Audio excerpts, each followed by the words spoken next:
युट्यूबमुळे किती सहज शक्य झालं ना आपल्या प्रत्येक दिवसाची आठवण जपून ठेवणं, जे की आपल्याला कधीच शक्य झालं नसतं.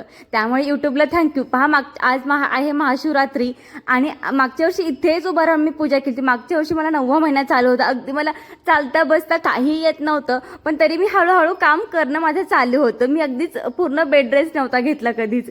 आणि त्यानंतर मागच्या वर्षी मिस्टर देखील इथे नव्हते, ते हैदराबादला होते. आणि पहा, मागच्या वर्षीचा हा व्हिडिओ मी त्या चॅनलवरती माझे सगळे प्रेग्नन्सीच्या टिप्स वगैरे असतील, माझं रुटीन जे काय होतं ते सगळं शेअर केलं होतं. आणि हो, लोकांचा रिस्पॉन्स देखील खूप छान येत होता त्या चॅनलवरती.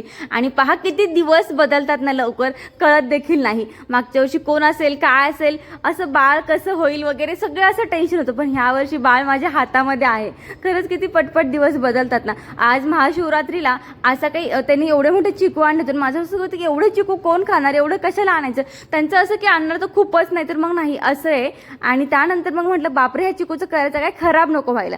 त्यांचं म्हटलं चला आता नंतर काहीतरी करूयात, व्यवस्थित ठेवून दिलेत. आणि ते ज्यूस बनवायला घेतलं, कारण की आज महाशिवरात्री आहे. आणि तेव्हा मी म्हणत बाळ माझं आता बाळाला बघून काम करणे, तेव्हा बाळ बापरे त्याची हालचाल वगैरे नाही झाली ना, खूप टेन्शन यायचं. आता बाळ मात्र जवळ आहे आणि तो माझ्या जवळ येतो की मला घे करून. पण मला स्वयंपाक करायचा होता, तरी पण त्याला बघून बघून मी स्वयंपाक करत असते. आणि त्यानंतर फराळाचा चिवडा वगैरे आणला, कारण की आम्ही विसरलो होतो साबुदाणा वगैरे आणायला. त्याच्यामुळे महाशिवरात्री आम्ही विसरलो होतो, कारण की बाळाच्यामुळे आमच्याकडे लक्षच नाहीये. आणि पहा, नंतर त्यांनी हा साबुदाणा वगैरे, चिप्स वगैरे एवढे कोण खाणार, एवढं चिवडा वगैरे कोण खाणार, एवढं सगळं ते घेऊन आले होते. माझं मात्र ओरडा त्यांना चालत होता की काय एवढं हे सगळं का आणलं म्हणून. असो, आणि माझ्याकडून पहा अशा बट्ट्या गोळला माझ्याकडून हल्ली एवढे होतात ना की काही विचारूच नका. चला आता पटपट साफ करून घेते, पण त्या अगोदर तुम्ही आपल्या चॅनलला सबस्क्राईब करा, असेच नवीन नवीन व्हिडिओ पाहण्यासाठी, छान छान टिप्स पाहण्यासाठी.